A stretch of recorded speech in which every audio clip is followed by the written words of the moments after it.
ಅತಿ ಅತಿ ದೊಡ್ಡ ಸುದ್ದಿ, ಯಾವುದೇ ಸುದ್ದಿ ಇದಕ್ಕಿಂತ ದೊಡ್ಡದಾಗೋದಿಲ್ಲ. ಈಗ ಮುಖ್ಯಮಂತ್ರಿ ಸಿದ್ದರಾಮಯ್ಯ ವಿರುದ್ಧ ತನಿಖೆಗೆ ರಾಜ್ಯಪಾಲರು ಅನುಮತಿಯನ್ನ ಕೊಟ್ಟಿದ್ದಾರೆ, ವಿಚಾರಣೆಗೆ ಅನುಮತಿಯನ್ನ ಕೊಟ್ಟಿದ್ದಾರೆ, ಪ್ರಾಸಿಕ್ಯೂಷನ್ಗೆ ಅನುಮತಿಯನ್ನ ಕೊಟ್ಟಿದ್ದಾರೆ. ಈಗ ಕೋರ್ಟ್ನಲ್ಲಿ ಕೇಸು ದಾಖಲು ಮಾಡೋಕೆ ಹೋಗ್ತಾರೆ. ಈಗ ಕೋರ್ಟ್ ಮುಂದೆ ಇದೆ, ಪ್ರಾಸಿಕ್ಯೂಷನ್ಗೆ ರಾಜ್ಯಪಾಲರ ಅನುಮತಿ. ಅತಿ ದೊಡ್ಡ ಬ್ರೇಕಿಂಗ್ ನ್ಯೂಸ್, ಸಿಎಂ ವಿರುದ್ಧ ಪ್ರಾಸಿಕ್ಯೂಷನ್ಗೆ ಅನುಮತಿ. ಸಿಎಂ ಸಿದ್ದರಾಮಯ್ಯನವರಿಗೆ ಈಗ ಅತಿ ದೊಡ್ಡ ಸಂಕಷ್ಟ ಬಂದೊದಗಿದೆ. ಮುಡಾ ಹಗರಣ ಸಂಬಂಧ ಮತ್ತು ಗೊತ್ತಾಗಬೇಕಾಗಿದೆ ಯಾವ ವಿಚಾರಕ್ಕೆ. ಟಿ.ಜೆ. ಅಬ್ರಹಾಂದ ಸಾಯಿ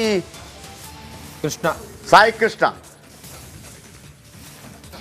ಮುಡಾ ಹಗರಣ ಸಂಬಂಧ ಪ್ರಾಸಿಕ್ಯೂಷನ್ಗೆ ಇದೀಗ ಕೇಸು ದಾಖಲಾಗತ್ತೆ ಕೋರ್ಟಲ್ಲಿ. ಕೋರ್ಟ್ಗೆ ಅವಕಾಶ ಇದೆ, ಅದನ್ನು ದಾಖಲು ಮಾಡ್ಕೋಬೇಕಾ ಮಾಡ್ಕೋಬಾರ್ದಾ. ಸಮ್ಟೈಮ್ಸ್ ಕೋರ್ಟ್ ರಿಜೆಕ್ಟ್ ಮಾಡಬಹುದು, ಸಮ್ಟೈಮ್ಸ್ ಕೇಸ್ ದಾಖಲಿಸ್ಕೊಳ್ಬಹುದು. ಅದಾದ ನಂತರ ಮುಖ್ಯಮಂತ್ರಿಗಳಿಗೆ ಒಂದು ನೋಟಿಸ್ ಕೊಡುತ್ತೆ ಕೋರ್ಟ್. ಆ ಸಂದರ್ಭದಲ್ಲಿ ಮುಖ್ಯಮಂತ್ರಿಗಳು ಹೋಗಿ ಇದನ್ನ ಮಾನ್ಯ ಮಾಡಬೇಡಿ, ಸ್ಕ್ವಾಶ್ ಮಾಡಿ ಅಂಥೇಳಿ ಮನವಿ ಸಲ್ಲಿಸಬಹುದು. ಆಗ ಯಾಕಪ್ಪ ಸ್ಕ್ವಾಶ್ ಮಾಡಬೇಕು ಅಂತೇಳಿ ಕೋರ್ಟ್ ಕೇಳಬಹುದು. ಸರ್, ಇದರಲ್ಲಿ ಯಾವುದೇ ಹುರುಳಿಲ್ಲ ಅಂಥೇಳಿ ಇವರು ಅದಕ್ಕೆ ಸಂಬಂಧಪಟ್ಟ ದಾಖಲೆಗಳನ್ನು ಕೋರ್ಟ್ಗೆ ಒದಗಿಸಬೇಕಾಗತ್ತೆ. ಸಿಎಂ ವಿರುದ್ಧ ಪ್ರಾಸಿಕ್ಯೂಷನ್ಗೆ ಅನುಮತಿ, ಅತಿ ದೊಡ್ಡ ಬ್ರೇಕಿಂಗ್ ನ್ಯೂಸ್, ಅತಿ ದೊಡ್ಡ ಎಕ್ಸ್ಕ್ಲೂಸಿವ್. ಪ್ರಾಸಿಕ್ಯೂಷನ್ಗೆ ರಾಜ್ಯಪಾಲರ ಅನುಮತಿ. ಮುಡಾ ಹಗರಣದ ಸಂಬಂಧ ಪ್ರಾಸಿಕ್ಯೂಷನ್ಗೆ ಅನುಮತಿಯನ್ನು ನೀಡಲಾಗಿದೆ. ಮುಖ್ಯಮಂತ್ರಿಗೆ ಇದೀಗ ಸಂಕಷ್ಟ, ಮುಖ್ಯಮಂತ್ರಿಗಳಿಗೆ ಇದೀಗ ಸಂಕಷ್ಟ ಎದುರಾಗಿದೆ. ರಾಜ್ಯಪಾಲ ತಾವರ್ ಚಂದ್ ಗೆಹ್ಲೋಟ್ ಇದೀಗ ಪ್ರಾಸಿಕ್ಯೂಷನ್ಗೆ ಅನುಮತಿ ಕೊಟ್ಟಿರುವಂಥದ್ದು. ಎರಡನೇ ಬ್ರೇಕಿಂಗ್ ನ್ಯೂಸ್ ಬರ್ತಾ ಇದೆ. ಮತ್ತೊಂದು ಪ್ರಾಸಿಕ್ಯೂಷನ್ ಸುದ್ದಿ ಬ್ರೇಕ್ ಮಾಡಿದ್ದಾರೆ ರಿಪಬ್ಲಿಕ್ ಕನ್ನಡ. ಇಂದು ಅಧಿಕೃತವಾಗಿ ಪ್ರಾಸಿಕ್ಯೂಷನ್ ಸಂಬಂಧ ಘೋಷಣೆಯಾಗತ್ತೆ. ಸಿಎಂ ವಿರುದ್ಧ ಕೇಳಿ ಬಂದಿರುವ ಮುಡಾ ಹಗರಣ ಆರೋಪ. ಮುಡಾದಲ್ಲಿ 14 ಸೈಟ್ಗಳನ್ನು ಪಡೆದಿದ್ದಾರೆ ಒಂದು, ಆಮೇಲೆ 14 ಸೈಟ್ಗಳನ್ನು ಪಡೆದಾಗ ಈ ಹಿಂದೆ ಅವರ ಬಾಮೈದ ತನ್ನ ಪತ್ನಿಗೆ ಕೊಡುವಂತಹ ಗಿಫ್ಟ್ ಡೀಡ್ನಲ್ಲಿ ಆ ಜಾಗ ಆಲ್ರೆಡಿ ಸೈಟ್ಗಳಾಗಿ ಮಾರಾಟವಾಗಿತ್ತು. ಮಾರಾಟವಾದ ನಂತರ ಕೂಡ ಆ ಜಾಗವನ್ನು ಕೃಷಿ ಭೂಮಿ ಅಂತ ನಮೂದು ಮಾಡಿ ಪಡೆದುಕೊಂಡಿದ್ದಾರೆ ಅಂತ ಬೇರೆ ಬೇರೆ ಆರೋಪಗಳಿದೆ. ಒಬ್ಬೊಬ್ಬರು ಒಂದೊಂದು ಆರೋಪ ಮಾಡ್ತಾರೆ. ಒಂದು ಕಡೆ ತಹಶೀಲ್ದಾರ್ ತಪ್ಪು ಸಹಿ ಹಾಕಿದ್ದಾರೆ, ಜಿಲ್ಲಾಧಿಕಾರಿ ತಪ್ಪು ಸಹಿ ಹಾಕಿದ್ದಾರೆ ಅನ್ನುವಂಥದ್ದು. ಬನ್ನಿ, ವಿಜಯ್ ಇದೀಗ ನಮ್ಮ ಜೊತೆ ಫೋನದಲ್ಲಿದ್ದಾರೆ. ವಿಜಯ್, ಇದು ಯಾವುದು ಟಿ.ಜೆ. ಅಬ್ರಹಾಂಗೆ ಸಂಬಂಧಪಟ್ಟದ್ದ, ಸಾಯಿ ಕೃಷ್ಣ ಅವರಿಗೆ ಸಂಬಂಧಪಟ್ಟದ್ದ?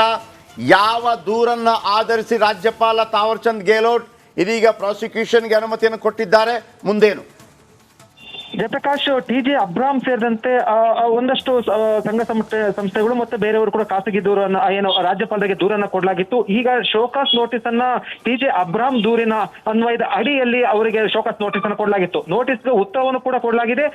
ಈಗ ಯಾವಾಗ ಪ್ರಾಸಿಕ್ಯೂಷನ್ಗೆ ಅನ್ನೋ ಸಂಬಂಧಪಟ್ಟ ಸಾಕಷ್ಟು ಚರ್ಚೆ ಇತ್ತು. ರಿಪಬ್ಲಿಕ್ ಕನ್ನಡಕ್ಕೆ ಮೂಲಗಳ ಮಾಹಿತಿ ಪ್ರಕಾರ ಪ್ರಾಸಿಕ್ಯೂಷನ್ ಕೊಡೋದಕ್ಕೆ ರಾಜ್ಯಪಾಲರು ಈಗಾಗಲೇ ಕೂಡ ಏನು ಅನುಮತಿಯನ್ನ ಕೊಟ್ಟಿರುವಂತದ್ದು, ಅಧಿಕೃತ ಆದೇಶ ಮಾತ್ರ ಬಾಕಿ ಇರುವಂತದ್ದು. ಯಾವುದೇ ಕ್ಷಣದಲ್ಲಿ ಬಹುತೇಕ ಒಂದೂವರೆ ಗಂಟೆಯಲ್ಲಿ ಅಧಿಕೃತ ಆದೇಶ ಆಗುವಂತಹ ಸಾಧ್ಯತೆ ಇರುವಂತದ್ದು ರಿಪಬ್ಲಿಕ್ ಕನ್ನಡಕ್ಕೆ ಆ ಮೂಲಗಳ ಮಾಹಿತಿ ಸಿಕ್ಕಿರುವಂತದ್ದು. ಜೊತೆಗೆ ಬಹಳ ಪ್ರಮುಖವಾಗಿ ಈಗಾಗಲೇ ಕೂಡ ರಾಜ್ಯಪಾಲರು ಏಕಾಏಕಿ ಪ್ರಾಸಿಕ್ಯೂಷನ್ಗೆ ಸಂಬಂಧಪಟ್ಟ ಅನುಮತಿಯನ್ನ ಕೊಡೋದಕ್ಕೆ ತೀರ್ಮಾನ ಮಾಡಿಲ್ಲ.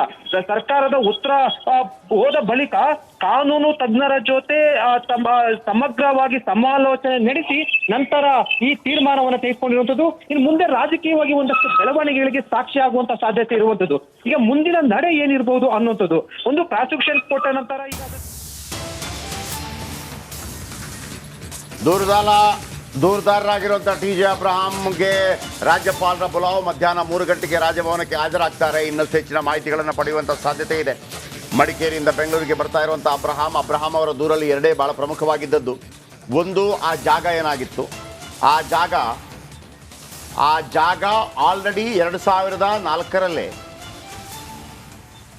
ಲೇಔಟ್ ಆಗಿ ಮಾರಾಟ ಮಾಡಲಾಗಿತ್ತು. ಜನವಸತಿ ಪ್ರದೇಶವಾಗಿತ್ತದು, ಜನವಸತಿ ಇತ್ತು, ಅಲ್ಲಿ ಪಾರ್ಕ್ ಇತ್ತು, ರೋಡ್ ಇತ್ತು, ಎಲ್ಲವೂ ಇತ್ತು. ಅಂಥ ಜಾಗವನ್ನು ನಂತರದ ದಿನಮಾನಗಳಲ್ಲಿ ಹೇಗೆ ಕೃಷಿ ಭೂಮಿ ಅಂತ ಹೇಳಿ ಮಲ್ಲಿಕಾರ್ಜುನ್ ಅವರಿಗೆ ಕೊಟ್ರಿ ಅನ್ನುವಂಥದ್ದು.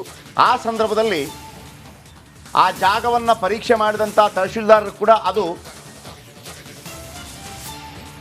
ಜನವಸತಿ ಪ್ರದೇಶವಲ್ಲ, ಕೃಷಿ ಭೂಮಿ ಅಂತ ಹೇಳಿದರು.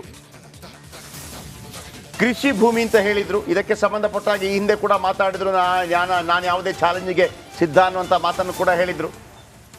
ಆಮೇಲೆ ಇವರನ್ನೊಬ್ಬ ಬ್ಲ್ಯಾಕ್ ಮೇಲರ್ ಅಂತ ಹೇಳಿ ಸಿದ್ದರಾಮಯ್ಯನವರು ಕರೆದಿದ್ರು. ಬ್ಲ್ಯಾಕ್ ಮೇಲರ್ ಯಾಕೆಂತಂದರೆ ಇವರು ಕೂಡ ಅನೇಕ ಕೇಸ್ಗಳನ್ನು BSY ಮೇಲೆ, DK ಮೇಲೆ, ವಿಜೇಂದ್ರ ಮೇಲೆ ಇಲ್ಲ, ಆಮೇಲೆ ನಿರಾಣಿ ಮೇಲೆ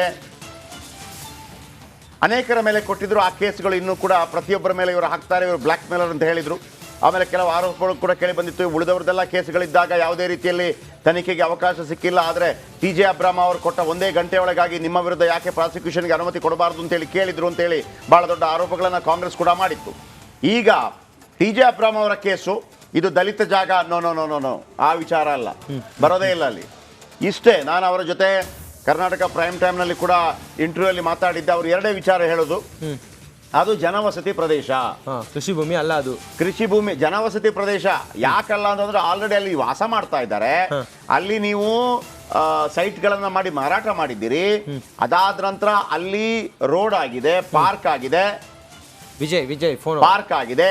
ಹೀಗಾಗಿದ್ದು ಕೂಡ ಅದನ್ನ ಕೃಷಿ ಭೂಮಿ ಅಂತ ಕೊಟ್ರಲ್ವಾ, ಅದಕ್ಕೆ ಸಹಿ ಹಾಕಿದ್ದಾರೆ ತಹಶೀಲ್ದಾರ್ ಮತ್ತು ಜಿಲ್ಲಾಧಿಕಾರಿಗಳು. ಅದು ಇವರ ಫೋರ್ಸ್ ಇಂದ ಆಗಿದೆ ಅಂತ, ಪ್ರಭಾವದಿಂದ ಆಗಿದೆ, ಸಿದ್ದರಾಮಯ್ಯನವರ ಪ್ರಭಾವದಿಂದ ಆಗಿದೆ. ಅದು ಕೃಷಿ ಭೂಮಿ ಅಲ್ಲ. ನೀವು ಖಾಸಗಿ ಭೂಮಿಯನ್ನು ಕೃಷಿ ಭೂಮಿ ಮಾಡಿ ತಗೊಂಡಿದ್ದೀರಿ. ಫಸ್ಟ್ ಆಫ್ ಆಲ್ ಇದು ನಿಮ್ಮ ಅಧಿಕಾರ ದುರುಪಯೋಗ, ಇದು ಇವರ ಆರೋಪ ಇರುವಂತದ್ದು. Once again Vijay latest update. Jayaprakash, ಇನ್ನೊಂದು 15-20 ನಿಮಿಷದಲ್ಲಿ ಅಧಿಕೃತ ಆದೇಶ ಆಗುತ್ತೆ. ಈಗ ಸಾಕಷ್ಟು ರಾಜಕೀಯ ಬೆಳವಣಿಗೆಗೆ ಸಾಕ್ಷಿ ಆಗುವಂಥದ್ದು. ಯಾಕಂದ್ರೆ ಅದ್ರಲ್ಲಿ ಮುಖ್ಯಮಂತ್ರಿ ಸಿದ್ದರಾಮಯ್ಯ ಅವರು ನೇರ ಪಾತ್ರ ಇಲ್ಲ ಅನ್ನುವಂಥದ್ದು ಅವರ ಒಂದು ಅಂದ್ರೆ ಇದ್ರಲ್ಲಿ ನಂದೇ ಪಾತ್ರ ಇಲ್ಲ ಅನ್ನುವಂಥದ್ದು ಮುಖ್ಯಮಂತ್ರಿ ಸಿದ್ದರಾಮಯ್ಯ ಅವರ ವಾದ ಆಗಿರುವಂಥದ್ದು. ಈಗ ರಾಜ್ಯಪಾಲರು ಪ್ರಾಸಿಕ್ಯೂಷನ್ ಕೊಟ್ಟರೆ ಏನಾಗಬಹುದು ಅನ್ನುವಂಥದ್ದು. ಅಂದ್ರೆ ರಾಜ್ಯಪಾಲರು ಪ್ರಾಸಿಕ್ಯೂಷನ್ ಕೊಟ್ಟ ನಂತರ ಸಿದ್ದರಾಮಯ್ಯ ಅವರು ಏನು ಅಪರಾಧಿ ಅಲ್ಲ, ಆರೋಪಿ ಆಗಿರುವಂಥದ್ದು. ಆದ್ರೆ ಅದನ್ನ ಪ್ರೂವ್ ಮಾಡಬೇಕಾಗುವಂಥದ್ದು ಮುಂದಿನ ತನಿಖೆಯ ಜನಪ್ರತಿನಿಧಿಗಳು ವಿಶೇಷ ನ್ಯಾಯಾಲಯದಲ್ಲಿ ಅದರ ಸಂಬಂಧಪಟ್ಟಂತೆ ಈಗ ಪ್ರಾಸಿಕ್ಯೂಷನ್ ಕೊಟ್ಟಿರೋದನ್ನ ಆಧಾರದ ಮೇಲೆ ತನಿಖೆ ನಡೆಸಲು ಸಂಬಂಧಪಟ್ಟಂತೆ ಮೂವ್ ಆಗುತ್ತೆ. ಆದ್ರೆ ಪ್ರಶ್ನೆ ಉದ್ಭವ ಆಗಿರುತ್ತದೆ, ಮುಖ್ಯಮಂತ್ರಿ ಸಿದ್ದರಾಮಯ್ಯ ರಾಜೀನಾಮೆ ಕೊಡ್ತಾರಾ ಅಂತ. ಹೈಕಮಾಂಡ್ ಸಂಪೂರ್ಣವಾಗಿ ಬೆಂಬಲಕ್ಕಿರುವಂತ ಹಿನ್ನೆಲೆಯಲ್ಲಿ ಸಿದ್ದರಾಮಯ್ಯ ಅವರು ಖಂಡಿತವಾಗ್ಲೂ ಕೂಡ ರಾಜೀನಾಮೆ ಕೊಡೋದಿಲ್ಲ. ಆದ್ರೆ ಕಾನೂನು ಹೋರಾಟವನ್ನ ಮಾಡ್ತಾರೆ. ಈಗ ತಕ್ಷಣಕ್ಕೆ ಈಗ ಇಮಿಡಿಯೇಟ್ ಮೂವ್ ಅಂತಂದ್ರೆ ಹೈಕೋರ್ಟ್ಗೆ ರಾಜ್ಯಪಾಲ ಪ್ರಾಸಿಕ್ಯೂಷನ್ ಸಂಬಂಧಪಟ್ಟಂತೆ ರದ್ದನ್ನ ಕೋರಿ ಸ್ಕ್ವಾಶ್ ಅನ್ನ ಕೇಳಿ ಹೈಕೋರ್ಟ್ಗೆ ಮೂವ್ ಅನ್ನ ಮಾಡ್ತಾರೆ. ಅದು ಹೈಕೋರ್ಟ್ ಅಲ್ಲಿ ಏನ್ ತೀರ್ಮಾನ ಮಾಡ್ತಾರೆ, ರಾಜ್ಯಪಾಲರ ಕೊಟ್ಟಿರುವಂತಹ ಪ್ರಾಸಿಕ್ಯೂಷನ್ಗೆ ಏನಾದ್ರು ಕೂಡ ಹೈಕೋರ್ಟ್ ತಡೆ ಕೊಟ್ರೆ ಅಥವಾ ರದ್ದನ್ನ ಮಾಡಿದ್ರೆ ಅಥವಾ ತಡೆ ಕೊಟ್ರೆ ಮುಖ್ಯಮಂತ್ರಿ ಸಿದ್ದರಾಮಯ್ಯ ಬಿಗ್ ರಿಲೀಫ್ ಆಗುತ್ತೆ. ಒಂದ್ ವೇಳೆ ಹೈಕೋರ್ಟ್ ಏನಾದ್ರು ಕೂಡ ತಡೆ ಕೊಡ್ಲಿಲ್ಲ ಅಂತಂದ್ರೆ ರಾಜಕೀಯವಾಗಿ ಒಂದಷ್ಟು ಸಂಕಷ್ಟಕ್ಕೆ ಅಥವಾ ರಾಜಕೀಯವಾಗಿ ಒಂದಷ್ಟು